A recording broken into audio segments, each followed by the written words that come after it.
Hello दोस्तों, good morning. जैसा कि आप जानते हैं, लहरों से डर के नौका पार नहीं होता और बिना कुछ किए जय जयकार नहीं होता। तो आइए हम आपकी बात करते हैं सेट की। सेट में आपका जो एक्सरसाइज था वो बहुत अच्छे तरीके से मैं आपको कंप्लीट करा दिया था। अब हम बात करेंगे टाइप ऑफ सेट, जो कि बहुत ज़्यादा इम्पोर्टेंट है और आपको बहुत अच्छे से क्या करना है, इसको समझना है और केवल विजुअलाइजेशन के द्वारा। तो आइए देखिए टाइप ऑफ सेट क्या होता है, कितने प्रकार का होता है। तो हम बात करेंगे टाइप ऑफ सेट। तो टाइप ऑफ सेट में हिंदी में अगर बात करें, समुच्चयों के सेट से लिख दीजिए। टाइप ऑफ सेट्स में समुच्चयों के प्रकार की अगर हम बात करें तो इसमें आपको ध्यान रखना है, दो तीन टाइप के सेट हैं। आपको क्या करना है, इन्हीं को ध्यान में रखना है, जिससे आपका 1.2 एक्सरसाइज क्या होगा, कंप्लीट होगा। तो हम बात करेंगे टाइप ऑफ सेट में पहला आपका रिक्त समुच्चय। पहला हम बात करेंगे रिक्त समुच्चय। नाम जैसा नाम वैसा काम है इसका, रिक्त नाम ही है, रिक्त मतलब खाली। इसी को इंग्लिश में बोलते हैं इम्प्टी सेट। इसी को इंग्लिश में क्या बोलते हैं, इम्प्टी सेट, मतलब नील बटा सन्नाटा। क्लियर हुआ। तो रिक्त समुच्चय का मतलब क्या होता है, इम्प्टी सेट। इम्प्टी सेट में आपका क्या होता है, इसमें कोई अवयव नहीं होता। सेट के अंदर कोई अवयव नहीं होता। तो आप ये बोल सकते हो कि इसमें रिक्त समुच्चय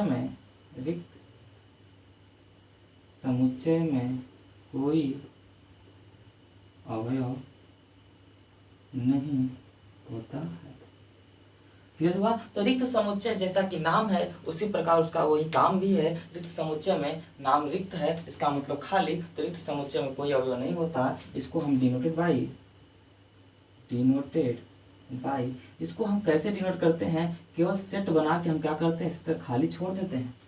केवल सेट बना के, सेट का जो सिंबल है कर्ली ब्रैकेट, इसको इसी तरह बना के क्या करना है, इसी तरह इसमें कुछ लिखना नहीं है, इसी तरह इसको खाली क्या करना है, छोड़ देना है। या इसको हम फाई से भी डिनोट करते हैं। किससे डिनोट करते हैं, फाई से। फाई। अब एक जगह आपको इसी पर हम कहानी बता देते हैं। एक बार हम क्लास ले रहे थे, एक बच्चे को हम क्या किए थे कि हम इस तरह पढ़ा दिए थे, इसको हम रिक्त समुच्चय को फाई डिनोट करते हैं। तो जब नेक्स्ट दिन जब हम कोई एक नया बच्चा आया था, हम बोले कि थोड़ा इसको रिक्त समुच्चय के बारे में बता दो। तो बता रहा था, तो रिक्त समुच्चय का जो सिंबल बता रहा था, ध्यान सुनना, उसको बोला कि कटा जीरो। तो हमसे बोला कि सर ये बोला है कटा जीरो। हम बोले अच्छा है। क्लियर हुआ।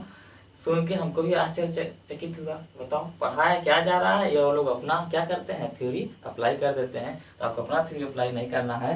तो यहाँ पे कटा जीरो नहीं है। तो जिसके दिमाग में ये आता हो कि जीरो बना के काट दो, इसका मतलब समझना कि फाई है। फाई अगर जिसको ना बनाने आए तो क्या कर सकता है, समझ सकता है कटा जीरो। तो कटा जीरो अब ना बोलना, इसको बोलते हैं फाई। क्लियर हुआ। तो कटा जीरो नहीं है। क्लियर हुआ। तो जीरो बना के कटा, तो ठीक है। तो ऐसा नहीं है, कटा जीरो नहीं है, ये क्या है, फाई है, डिनोटेड बाई फाई। या तो फाई लिख दीजिए या तो सिंबल बना के क्या करिए, छोड़ दीजिए। अगर यहाँ पे गलती क्या होता है बच्चा जी को, गलती क्या होगा, इस तरह सेट बन जाएगा। अगर इसी में हम फाई लिख दिए तो लोग सोचेंगे कि रिक्त समुच्चय है, लेकिन जो नहीं है, गलत है। क्यों गलत है कि समुच्चय के अंदर जब रिक्त समुच्चय वाला अगर सिंबल आ जाएगा तो एक अवयव की तरह काम करेगा। जब रिक्त समुच्चय वाला सिंबल अगर सेट के अंदर आ गया तो एक अवयव की तरह काम कर रहा है। इट मीन्स ऐसा नहीं हो सकता, सेट के अंदर एक भी अवयव नहीं आना चाहिए। लेकिन अगर उसका सिंबल इसमें आएगा तो एक अवयव की तरह काम करेगा। क्लियर हुआ। तो ऐसा कभी ना बोल देना कि अगर सेट के अंदर अगर फाई लिखा है तो रिक्त समुच्चय, ये नहीं होगा। क्लियर हुआ। तो गलती को भी क्या करना है, ध्यान रखना है। ठीक, चलो। तो अब हम बात करेंगे, रिक्त समुच्चय समझ गए, कोई डाउट नहीं है। अब हम बात करेंगे दूसरा, इसी में एकल समुच्चय। बहुत आसान था बच्चा। तो इसमें कोई अवयव नहीं होना चाहिए। तो इसको क्या इग्नोर करते हैं, फाई से या सिंबल बना के छोड़ देते हैं, कुछ अवयव नहीं डालते हैं। चलो हम दूसरा बात करेंगे एकल समुच्चय। एकल, ज्यादा लेंदी नहीं है चैप्टर, बहुत आसान है। जिस तरह हम समझाते जा रहे हैं विदाउट बुक की भाषा आपको नहीं लिखवाएंगे। जो अपना भाषा है, जो आपका भाषा हो, जो आप समझ सके जिस भाषा में, हम उसी भाषा में क्या करेंगे, पढ़ाएंगे। चलिए देखिए, एकल समुच्चय। एकल समुच्चय, एकल समुच्चय का मतलब होता है singleton set. Singleton set, single और टन लगा दो, सिंगलटन सेट। क्लियर हुआ? एकल समुच्चय। तो एकल समुच्चय जैसा नाम है वैसा इसका काम भी है। हर टाइप सिखाएंगे बच्चा, नाम पे उसका सिखाएंगे। एकल मतलब एक, ऐसा सेट, ऐसा सेट, सेट मतलब समुच्चय, ऐसा सेट जिसमें केवल एक अवयव हो। ऐसा सेट जिसमें केवल क्या हो, एक अवयव हो, उसको हम क्या बोलते हैं, एकल समुच्चय। आइए इसका एग्जाम्पल की बात करते हैं। दैट इज, क्या एग्जाम्पल होगा, तो जैसे मान लो बच्चा कोई अगर हम सेट बना दिए, इसके अंदर हम 2 लिख दिए, तो इसके अंदर एक ही अवयव आया ना। तो सेट के अंदर एक अवयव है तो इसका मतलब सेट कैसा है, एकल समुच्चय है।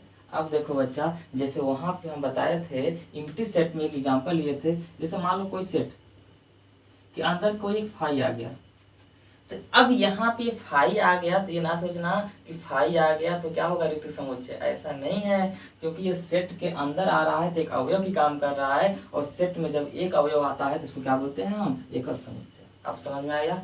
कोई डाउट नहीं? क्लियर हो गया दोनों पॉइंट? चलिए, और कितना भी एग्जाम्पल ले लें, सेट मान लेते हैं आपका बी मान लेते हैं, इसमें एक अवयव मान लेते हैं ए, इसका मतलब क्या है, एक ही अवयव है, तो कैसा है आपका, एकल समुच्चय। बताओ बच्चा, कोई डाउट नहीं है?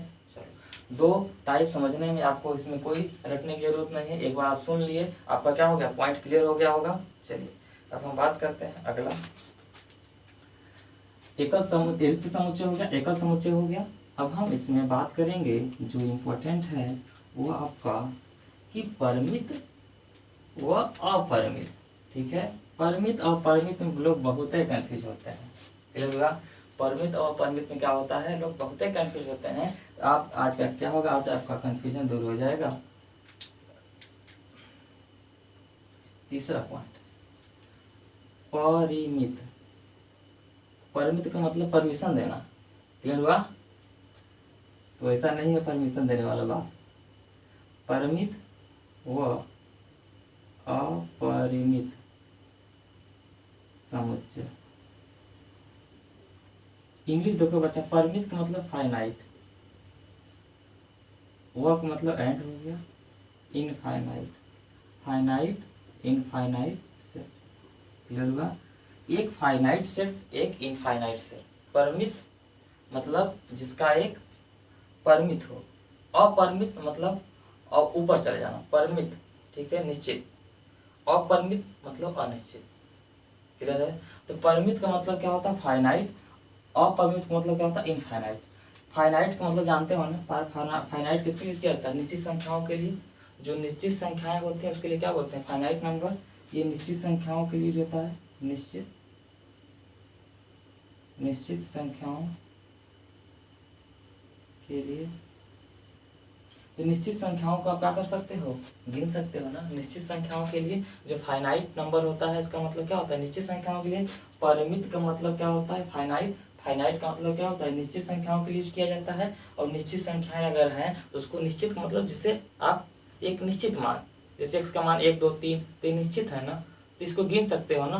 तो इसका मतलब निश्चित संख्याओं क्या कैसा गिना जा सकता है, गिना जा सकता है। निश्चित संख्याओं का क्या सकता है, गिना जा सकता है। तो अब परिमित का मतलब, अपरिमित का मतलब इनफाइनाइट, इनफाइनाइट का मतलब अनिश्चित संख्याओं, अनिश्चित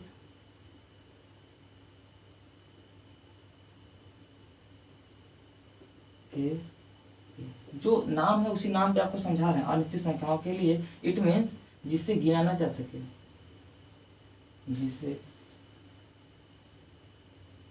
गिना जा सके, गिना जा सके लिख दो, जिसे गिना ना जा सके। बताओ बच्चा, नाम से इसका काम आप सीख गए कि नहीं, परिभाषा भी क्लियर हो गया। तो परिमित का मतलब निश्चित, परिमित का मतलब क्या होता है, अब टोटल बात करें, लास्ट की बात करें, जिसे गिना जा सके। अपरिमित का मतलब क्या होता है, जिसे गिना ना जा सके। क्लियर हुआ? तो नाम से हम क्या किए, गिना जा सके और न गिना जा सके आ गया, काउंटेबल और नॉन काउंटेबल। अब इंग्लिश भी समझ गए। अब देखो यहाँ पे परिमित, परिमित का मतलब फाइनाइट, फाइनाइट का मतलब क्या, निश्चित संख्याओं के लिए निश्चित संख्या क्या कर सकते हैं, गिन सकते हैं। अपरिमित का मतलब इनफाइनाइट, इनफाइनाइट मतलब अनिश्चित संख्याओं के लिए जिसे गिना नहीं जा सकता। क्लियर हुआ? अब इसका एग्जाम्पल की हम बात करेंगे। जैसे मान लेते हैं हम एक सेट ले लेते हैं जिसमें क्या लेते हैं, अल्फा, मान लेते हैं ए ई आई ओ यू, ये क्या है, अल्फाबेट ऑफ इंग्लिश। अंग्रेजी वर्णमाला क्या है, स्वर है। ये बताओ ये एक सेट है कि नहीं है, एक सेट है। क्यों है, क्योंकि ए ई आई ओ का है, एक अंग्रेजी वर्णमाला का स्वर है। स्वर का मतलब एक परिभाषा है उसका, और इसको आप गिना जा सकता है कि नहीं गिना जा सकता है। अब जब इसको गिना जा सकता है, इसका मतलब ये सेट कैसा हो गया, कैसा हो गया, परिमित समुच्चय हो गया। जब ये सेट तो समुच्चय तो है, लेकिन कैसा समुच्चय की जब बात करेंगे तो क्या हो जाएगा, फाइनाइट सेट।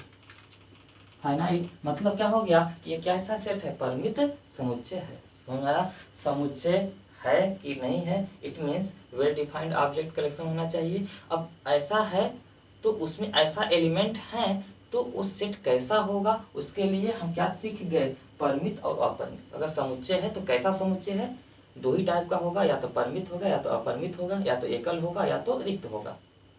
क्लियर हुआ?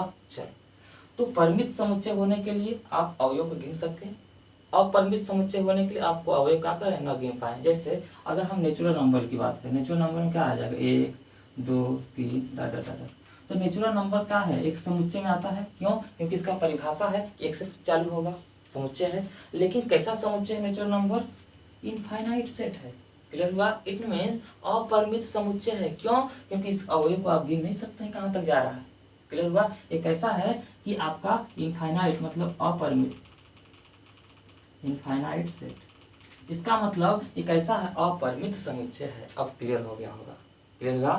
तो अपरिमित समुच्चय का मतलब क्या हुआ, जिस सेट के अंदर जो अवयव हो उसको गिन न पाए, सेट के अंदर जो अवयव हो अगर उसको गिन सकते हैं तो उसको हम क्या बोलते हैं, परिमित। बताओ बच्चा, कोई डाउट नहीं है? चल, अब यहाँ पे एक क्वेश्चन बनता है आपका, जैसे सर में बालों की संख्या, सर में बालों का समुच्चय की हम बात करते हैं। सर में बालों का समुच्चय, बोलोगे सर सर में बालों का समुच्चय है कि नहीं है? है, क्योंकि सर में क्या होगा, बाल ही होगा। ये क्या है, एक परिभाषित है, इसका परिभाषा है कि सर में बाल होगा। अब जिसका नहीं है उसकी बात हम नहीं करेंगे। क्लियर हुआ? लेकिन ये परिभाषा तो है ना कि सर में बाल होना चाहिए। इसका मतलब सर में जो बाल है उसका क्या है, समुच्चय है। तो अब सर में जो बाल है समुच्चय है, तो सर में बालों का समुच्चय कैसा समुच्चय है, कैसा समुच्चय है, अपरिमित। क्यों? क्योंकि सर में जो बाल है उसको गिना नहीं जा सकता। क्लियर हुआ? तो सर में बालों की जो समुच्चय होता है वो कैसा होता है, अपरिमित समुच्चय होता है। क्यों? क्योंकि सर में बालों की संख्या हम नहीं गिन सकते। क्लियर हुआ? अब दोनों पॉइंट बच्चा, ये तीनों पॉइंट क्लियर हो गया, कहीं रटने की जरूरत नहीं है, ना आपको बुक देखने की जरूरत पड़ेगा, नाम से आप क्या करेंगे, इसको समझ जाएंगे। चलिए, अब आपका हम बात करते हैं, यहाँ तक कोई डाउट नहीं है।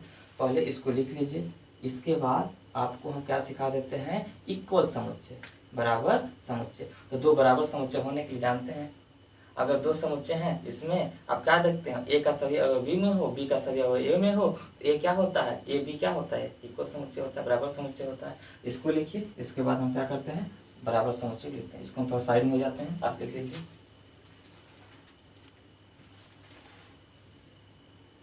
ये आपका हो गया। अब हम बात करेंगे इक्वल सेट। यहाँ तक कोई डाउट नहीं बच्चा, इसको रख कर दें, एकदम आसान था। चलिए, एक पॉइंट और लिखवा देंगे, बराबर समुच्चय इक्वल सेट। इसके बाद ये क्या हो जाएगा आपका, इससे आपका क्या हो जाएगा, एक एक्सरसाइज 1.2 भी क्या हो जाएगा, कंप्लीट हो जाएगा। आइए देखिए, अब हम बात करेंगे इक्वल सेट। इक्वल सेट, समान समुच्चय, समान समुच्चय, आधा च है बच्चा, समुच्चय, ठीक है, समान समुच्चय। इसका हिंट याद कर लेना बच्चा, इसमें क्या होता है, सेम टाइप ऑफ एलिमेंट होते हैं, सेम टाइप ऑफ एलिमेंट। समान समुच्चय का मतलब क्या होगा, जो अवयव होंगे एक जैसे होंगे, काम खत्म। इसका मतलब सेम टाइप ऑफ एलिमेंट होने चाहिए। इसका परिभाषा क्या है उसको हम बात करेंगे। यदि दिए गए दो समुच्चय, यदि दिए गए दो समुच्चय ए तथा बी में, यदि दिए गए दो समुच्चय ए तथा बी में ए के सभी अवयव बी में हों तथा बी के सभी अवयव ए में हों तो समुच्चय ए व बी समान समुच्चय, बोल रहा है उसको लिखना बच्चा, हाँ ठीक है। तो समुच्चय ए और बी समान समुच्चय कहलाता है। क्लियर, बोल भी सकते हैं आप, लिख भी सकते हैं, लेकिन हम लिख भी दिए। तो दो समुच्चय ए, मान लो दो समुच्चय आपके पास ए और बी है, तो ये दो समुच्चय बराबर तभी होंगे जब इसका सभी अवयव इसमें हो, इसका सभी अवयव इसमें हो। क्लियर हुआ। चल, जैसे अब क्रम मैटर नहीं करता है इसमें। जैसे मान लीजिए समुच्चय ए ले लेते हैं, एग्जाम्पल की बात करें, इसमें है आपका 1 2 3 4 5। समुच्चय बी ले लेते हैं 4 3 1 2 5।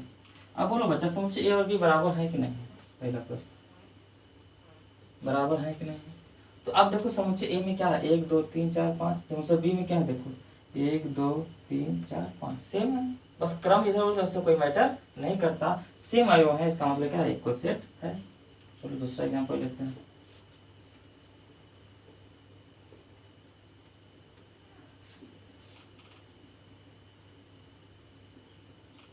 बताओ समुच्चय ए और बी बराबर है कि नहीं? तो देखो ए के सभी अवयव बी में है कि नहीं? एक में क्या क्या है, 1 2 3 4। बी में क्या है, 4 5 6 7। इसका मतलब ए का सभी अवयव बी में नहीं है और बी का सभी अवयव ए में नहीं है। इट मीन्स केवल एक कॉमन मिल रहा था, तभी कॉमन वाला बाद में बताएंगे। इसका मतलब यहाँ क्या है, मतलब सभी अवयव होना चाहिए ऐसा नहीं है, इसका मतलब बराबर नहीं है। नहीं है इसका मतलब इक्वल क्या करना है, काट देना है। अगर इक्वल नहीं है इसका मतलब क्या करना है, इक्वल को काट देना है, मतलब कि वो समुच्चय क्या है, बराबर नहीं है। बताओ बता, यहाँ तक कोई डाउट है? नहीं है। इक्वल सेट भी आपका हो गया। तो यहाँ तक जितना हम पढ़ाए हैं आई होप ये क्लियर हो गया होगा। टाइप ऑफ सेट एकदम कोई डाउट नहीं है, मज़ा आया होगा आप लोग को। चलिए अब हम बात करेंगे नेक्स्ट वीडियो में इसकी एक्सरसाइज की बात करेंगे। क्लियर हुआ? तो 1.2 हम क्या करेंगे, एक्सरसाइज कंप्लीट कराएंगे। तो थैंक यू सो मच।